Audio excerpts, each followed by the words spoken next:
पास जो मॉडुलस होता है, मॉडुलस मैंने आपको समझा दिया है कि मॉडुलस सिंपल वर्ड्स में हमारे पास क्या होता है। मॉडुलस हमारे पास जो एक कॉम्प्लेक्स नंबर होता है, कोई भी जो प्लेन के ऊपर लाई कर रहा होता है, नंबर प्लेन के ऊपर, उसका ओरिजिन से जो डिस्टेंस होता है वो हमारे पास मॉडुलस होता है, ठीक है। अब हम मॉडुलस की कुछ प्रॉपर्टीज़ पढ़ेंगे, ठीक हो गया। और मॉडुलस की प्रॉपर्टीज़ क्या है? मॉडुलस की प्रॉपर्टी सबसे पहले जो मैंने आपके सामने लिखी है कि अगर हमारे पास दो कॉम्प्लेक्स नंबर आपस में मल्टीप्लाई हो रहे होंगे और दो कॉम्प्लेक्स नंबर को मल्टीप्लाई करने के बाद अगर हम उनका मॉड लें, वो किसके इक्वल होगा कि हम उन दोनों के इंडिविजुअल मॉड्स को मल्टीप्लाई कर लें, ठीक है। कि लेट्स से हमारे पास ये कॉम्प्लेक्स नंबर था a प्लस बी आयोटा, ठीक है। इसको हमने मल्टीप्लाई किया सी प्लस डी आयोटा से, और उसके बाद हमने इनका मॉड ले लिया, वो इक्वल होगा किसके कि हम इन दोनों का इंडिविजुअल मॉड ले लेते कि हम पहले a प्लस बी आयोटा का मॉड ले लेते और उसके बाद हम उसको मल्टीप्लाई कर लेते सी प्लस डी आयोटा के, ठीक हो गए, डी आयोटा के मॉड के, ठीक है। बिकॉज ये डिस्टेंस ही होते हैं। उसके बाद अगर हम दूसरी प्रॉपर्टीज़ की होगी, हमारे पास दूसरी प्रॉपर्टी होती है कि एक अगर कॉम्प्लेक्स नंबर का मॉड, ठीक है, बल्कि नहीं, एक कॉम्प्लेक्स नंबर को यानी कि एक कॉम्प्लेक्स नंबर को हम दूसरे कॉम्प्लेक्स नंबर से डिवाइड करें और उसके बाद उनका होल मॉड लें, वो किसके इक्वल होगा कि उन दोनों के मॉड्स को आपस में डिवाइड कर लिया जाए, ठीक हो गया। उसके बाद हमारे पास ये भी इसी तरह होगा और उसके बाद हमारे पास तीसरी प्रॉपर्टी क्या होती है? तीसरी प्रॉपर्टी हमारे पास ये होती है कि अगर हमारे पास एक कॉम्प्लेक्स नंबर के ऊपर एक पावर हो, यानी एक कॉम्प्लेक्स नंबर के ऊपर एक पावर और फिर उसका मॉड लेना हो, तो वो पावर मॉड से बाहर आ जाएगी कि यानी आप सिंपली उस कॉम्प्लेक्स नंबर का मॉड लेके, ठीक है, और फिर उसके ऊपर यानी एक कॉम्प्लेक्स नंबर का डिस्टेंस निकाल के ओरिजिन से और फिर जो हमारे पास पावर है उसको उस डिस्टेंस के ऊपर डाल के सिंपली डाल सकते हैं, यानी कि ऐसे आ गया हमारे पास, ठीक हो गया। उसके बाद चौथी प्रॉपर्टी हमारे पास क्या होती है? चौथी प्रॉपर्टी हमारे पास होती है कि एक कॉम्प्लेक्स नंबर का मॉड, ठीक है, एक कॉम्प्लेक्स नंबर का मॉड, उसके नेगेटिव का मॉड, उस कॉम्प्लेक्स नंबर के मॉडुलस का मॉड, सॉरी, कॉम्प्लेक्स नंबर के कॉन्जुगेट का मॉड और उस कॉम्प्लेक्स नंबर के नेगेटिव कॉन्जुगेट का मॉड, ये सब आपस में इक्वल होते हैं। अब इसकी क्या वजह होती है? इसकी वजह ये होती है कि अगर आप देखो तो हमने जब भी कॉम्प्लेक्स नंबर का मॉड, सॉरी, कॉम्प्लेक्स नंबर का कॉन्जुगेट लिया या नेगेटिव लिया, तो हमने एक्स और वाई की वैल्यूज़ के साइंस को चेंज किया, उनके न्यूमेरिक्स को चेंज नहीं किया, सिर्फ साइंस को चेंज किया, ठीक है। जिस तरह हमने अगर देखा कि जब हमने नंबर लाइन की अगर हम बात करें तो 3 का जितना ओरिजिन से डिस्टेंस होता है उतना ही ओरिजिन से डिस्टेंस -3 का होता है। साइन चेंज होते हैं लेकिन डिस्टेंस सेम होता है, क्यों? बिकॉज न्यूमेरिक सेम होते हैं। इसी तरह नंबर पेयर के केस में भी जब न्यूमेरिक सेम होंगे ना, बिकॉज इन सब के केस में भी आप किसी नंबर का भी कॉन्जुगेट लो या फिर नेगेटिव लो या जो मर्जी करो, आप उसके ये ऑपरेशन अप्लाई करके आप कभी भी उसके न्यूमेरिक्स चेंज नहीं कर सकते, आप उसकी एक्स और वाई की वैल्यूज़ नहीं चेंज कर सकते। मतलब जो न्यूमेरिक है नेगेटिव हो जाएगी, यहाँ हो सकता है एक्स नेगेटिव एक्स हो जाए, वाई नेगेटिव वाई हो जाए, ठीक है। 3 2 ही रहेगा, वो -3 2 बन जाएगा, 3 - 2 बन जाएगा, -3 - 2 बन जाएगा, और इन सब का जो डिस्टेंस होगा वो ओरिजिन से हमेशा सेम ही रहेगा, ठीक हो गया। जिस तरह 3 और -3 का डिस्टेंस ओरिजिन से सेम होता है, गॉट इट। उसके बाद हमारे पास अगली प्रॉपर्टी आ जाती है जो कि इसकी बहुत इंपॉर्टेंट प्रॉपर्टी है, और वो हमारे पास है कि अगर हमारे पास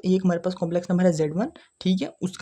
उसका जो डिस्टेंस था उसको हमने माइनस किया एक दूसरे कॉम्प्लेक्स नंबर के डिस्टेंस से, और उसके बाद ये जो डिस्टेंस है मतलब यानी कि उसका हमने मॉड ले लेना बाद में कि वो डिस्टेंस बाद में पॉजिटिव होना चाहिए, ठीक है। और उसके बाद वो यानी कि इक्वल हो सकता है या स्मॉलर हो सकता है कि उन दोनों हमने कॉम्प्लेक्स नंबर्स को पहले ऐड किया और फिर उनका मॉड दिया, या और उसके बाद वो इक्वल हो सकता है या फिर स्मॉलर देन हो सकता है किसके कि हमने उन दोनों कॉम्प्लेक्स नंबर के मॉड को इंडिविजुअली, यहाँ पे विजिबल है, एक मैं यहाँ ऊपर लिख देता हूँ, उन्होंने ये यहाँ पे लिख देता हूँ ऊपर, हमने दोनों कॉम्प्लेक्स नंबर के मॉड्स को इंडिविजुअली ऐड अप कर लिया, ठीक हो गया। ये हमारे पास पांचवी प्रॉपर्टी, इसको हम ट्रायंगल इनइक्वालिटी भी कहते हैं, और इसके अंदर दो आगे दी के बन सकते हैं कि बेसिकली क्या होता है कि एक तो ये है कि यहाँ पे दो चीज़ें लिखी हुई है ना कि ये इससे स्मॉलर देन हो सकता है और ये इससे स्मॉलर देन हो सकता है, या फिर ये तीनों आपस में इक्वल भी हो सकते हैं। और स्मॉलर देन का केस कब होता है, इक्वल का केस कब होता है, वो मैं आपको बताता हूँ कि लेट्स से मैं आपको यहाँ पर लिख देता हूँ कि यानी कि ये -Z2 conjugate smaller than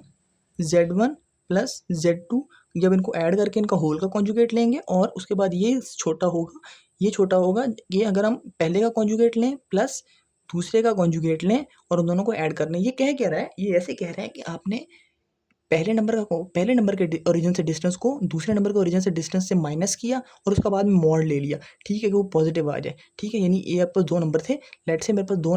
complex number थे, मैंने पहले नंबर के ओरिजिन से डिस्टेंस में से दूसरे नंबर के ओरिजिन से डिस्टेंस को माइनस कर दिया, ठीक है। Z1 mod minus Z2 mod, वो छोटा होगा, यानी कि वो जो मेरे पास डिस्टेंस आएगा वो छोटा होगा कि अगर हम उन दोनों नंबर्स को ऐड करते और फिर उनका मॉड लेते। और वो किससे छोटा होगा? वो उससे छोटा होगा कि हम अगर उन दोनों नंबर्स के मॉड को ही ऐड कर लेते। ठीक है। ये कब होता है? ये प्रॉपर्टी तब, ये केस तब होता है कि अगर हमारे पास जो दोनों नंबर थे वो दोनों के दोनों नंबर हमारे पास, वो यानी कि हमारे पास जो Z1 था, यानी जो हमारे पास पहला कॉम्प्लेक्स नंबर था, और जो हमारे पास Z2 था जो हमारे पास दूसरा कॉम्प्लेक्स नंबर था, और जो हमारे पास ओरिजिन है, ठीक है, ये तीनों हमारे पास यानी ये तीनों हमारे नंबर, यानी कि जो पॉइंट्स हैं हमारे पास, ये तीनों पॉइंट्स नॉन कोलिनियर होने चाहिए, तब ये वाली प्रॉपर्टी फुलफिल होगी। और अगर इनकी जगह पे आपस में इक्वल टू लिखा हो, ठीक है, यानी जो अगर हम ये कह लो कि तीनों इक्वल हों, कि हमने एक कॉम्प्लेक्स नंबर, दो कॉम्प्लेक्स नंबर लिए, उनके डिस्टेंस निकाले, लेट से पहला कॉम्प्लेक्स नंबर को मैं ए कह रहा था, दूसरे को हम बी, पहले को Z1 दूसरे को Z2, ठीक है। हमने Z1 का डिस्टेंस निकाला ओरिजिन से, और Z2 को निकाला, और उन दोनों को ऐड किया, ठीक है, वो हमारे पास एक वैल्यू आ गई। वो जो भी हमारे पास वैल्यू आ गई, फिर हमने उन दोनों कॉम्प्लेक्स नंबर्स को ऐड किया, और फिर जो एक हमारे पास नया कॉम्प्लेक्स नंबर बनेगा, उसको हमने कॉम्प्लेक्स नंबर को ऐड करना, तो आपको पता ही होगा ना कि उसमें रियल पार्ट को ऐड करते हैं और इमेजिनरी पार्ट को ऐड करते हैं। फिर जो हमने हमारे पास नया कॉम्प्लेक्स नंबर बना, उसका हमने ओरिजिन से डिस्टेंस निकाला, ठीक है, वो इक्वल आएंगे दोनों। और उसके बाद तीसरा हमने क्या किया कि उन दोनों कॉम्प्लेक्स नंबर के यानी कि जो हमारे पास दो कॉम्प्लेक्स नंबर थे, उनके डिस्टेंस का डिफरेंस लिया, क्योंकि उनके डिस्टेंस का डिफरेंस कितना है, यानी उसका मॉड लिया पॉजिटिव डिफरेंस, ठीक है। और वो हमारे पास, और ये तीनों हमारे पास डिस्टेंस इक्वल आएंगे। इसको ट्रायंगुलर इनइक्वालिटी कहते हैं। कॉम्प्लेक्स नंबर के केस में इसको ड्रॉ करके भी समझाया जा सकता है, बट आई थिंक वो काफ़ी लंबा हो जाएगा अगर मैं इसको ड्रॉ करके समझाऊंगा। आई थिंक आपको इतनी ज़रूरत भी नहीं इतने कॉन्सेप्ट की। बाकी इसको अगर ड्रॉ करके, अगर किसी को ज़रूरत हो तो मुझे बता सकता है, मैं इसको ड्रॉ करके भी समझा दूंगा, इतने कोई इशू वाली बात नहीं है। उसके बाद अगर हम लास्ट प्रॉपर्टी की बात करें, तो लास्ट प्रॉपर्टी हमारे पास क्या होती है? अगर मैं एक कॉम्प्लेक्स नंबर को उसके कॉन्जुगेट से मल्टीप्लाई कर दूं, एक कॉम्प्लेक्स नंबर को उसके कॉन्जुगेट से मल्टीप्लाई कर दूं, तो वो उसके मॉड के स्क्वायर के इक्वल होगी। ठीक हो गया, ये हमारे पास सिक्स्थ एंड लास्ट प्रॉपर्टी हो गई।